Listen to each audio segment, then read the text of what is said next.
ہم اپنے YouTube channel پر آپ دوستوں کو ویلکم کرتے ہیں۔ آج ایک اہم ترین تحریر کے ساتھ آپ دوستوں کی خدمت میں حاضر ہیں، جس کا موضوع ہے مرد کی بے بسی، قربانی، ایثار اور ضبط۔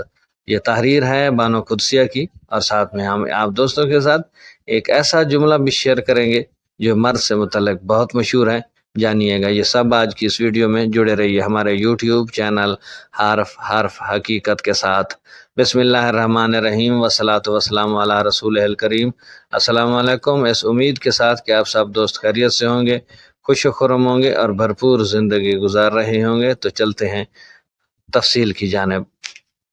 میں نے مرد کی بے بسی تب محسوس کی جب میرے والد کینسر سے جنگ لڑ رہے تھے، اور انہیں صحت یاب ہونے سے زیادہ اس بات کی فکر لاحق تھی کہ جو کچھ انہوں نے اپنے بچوں کے لیے بچایا تھا وہ ان کی بیماری پر خرچ ہو رہا ہے، اور ان کے بعد ہمارا کیا ہوگا۔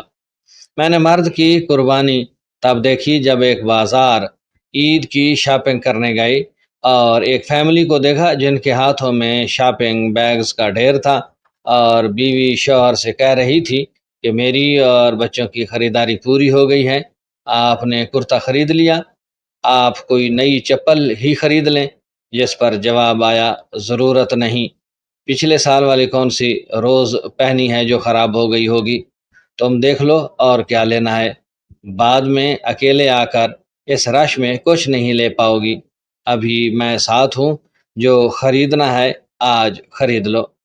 میں نے مرد کا ایثار تب محسوس کیا جب وہ اپنی بیوی بچوں کے لیے کچھ لایا تو اپنی ماں اور بہن کے لیے بھی تحفہ لایا۔ میں نے مرد کا تحفظ تب محسوس کیا جب سڑک کراس کرتے وقت اس نے اپنے ساتھ چلنے والی فیملی کو اپنے پیچھے کرتے ہوئے خود کو ٹریفک کے سامنے رکھا۔ میں نے مرد کا ضبط تب دیکھا جب اس کی جوان بیٹی گھر اجڑنے پر واپس لوٹی تو اس نے غم کو چھپاتے ہوئے بیٹی کو سینے سے لگایا اور کہا کہ ابھی میں زندہ ہوں، لیکن اس کی کھنچی ہوئی کن پٹیاں اور سرخ ہوتی ہوئی آنکھیں بتا رہی تھیں کہ ڈھیر تو وہ بھی ہو چکا ہے، رونا تو وہ بھی چاہتا ہے، لیکن یہ جملہ کہ مرد کبھی روتا نہیں ہے اسے رونے نہیں دے گا۔ یہ تھی آج کی کہانی، ایک مرد کے حوالے سے جو بانو قدسیہ کی تحریر آپ دوستوں کے ساتھ شیئر کی، جس میں مرد کے ایثار، قربانی، ضبط کی بات کی گئی۔ اور یہ معاشرے میں مرد کا بڑا کردار ہوتا ہے، لیکن شروع سے ہی مرد کو یہ جملہ سننا پڑتا ہے کہ مرد کبھی روتے نہیں، اور یہی وجہ ہے کہ غموں کے پہاڑ بھی اگر ان پر ٹوٹ پڑیں تو وہ نہیں روتے۔